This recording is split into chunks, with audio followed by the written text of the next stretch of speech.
Hai, teman-teman. Selamat datang di channel ini. Semoga kalian semua dalam keadaan sehat, walaupun kabar yang kita dengar hari ini mungkin bikin hati kita panas. Kasus korupsi besar kembali mencoreng wajah bangsa kita, dan kali ini bukan sembarang kasus, kerugian yang ditimbulkan mencapai 300 triliun rupiah. Pelakunya?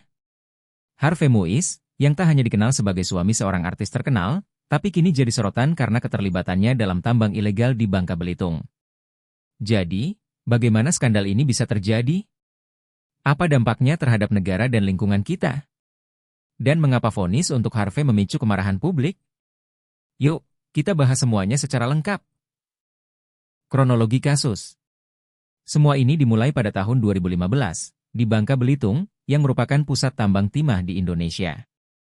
Harvey Muiz, sebagai perwakilan dari PT Refinet Bangkatin, RBT, bekerja sama dengan Direktur Utama PT Timah, Mohtar Riza Pahlevi Tabrani, untuk menjalankan tambang ilegal. Mereka menyamarkan kegiatan ini dengan dalih kerja sama legal, termasuk penyewaan alat tambang dan program CSR.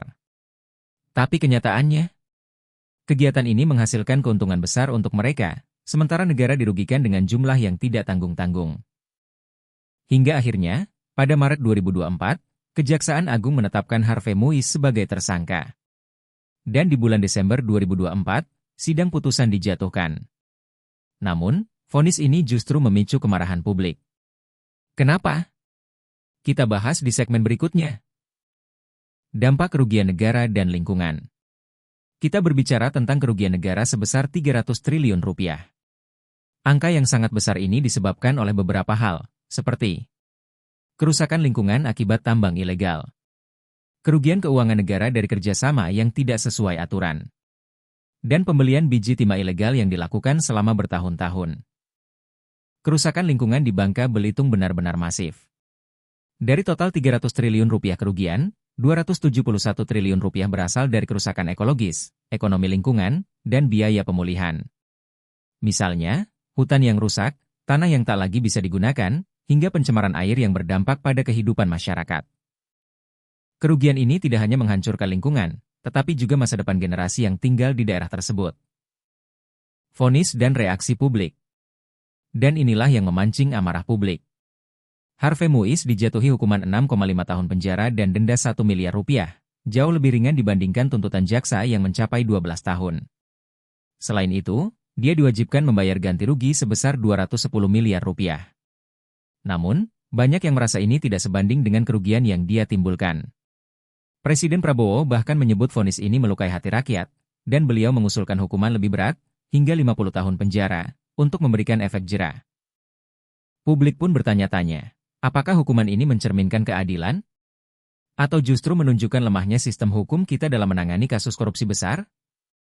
Langkah hukum dan pesan untuk masa depan. Kejaksaan Agung saat ini sedang mengajukan banding untuk memastikan hukuman yang lebih berat. Tapi, kasus ini juga menjadi pengingat besar bahwa kita harus memperbaiki sistem pengawasan dalam pengelolaan sumber daya alam. Regulasi yang lebih ketat, pengawasan yang lebih transparan, dan hukuman yang benar-benar memberikan efek jera adalah hal yang harus segera dilakukan. Harapannya, kasus seperti ini tidak akan terjadi lagi.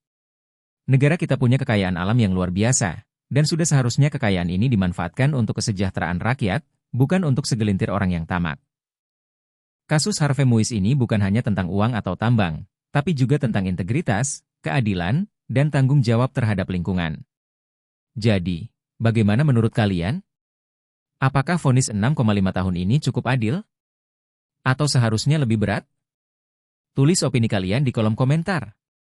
Jangan lupa untuk like video ini, share ke teman-teman kalian, dan subscribe untuk pembahasan menarik lainnya.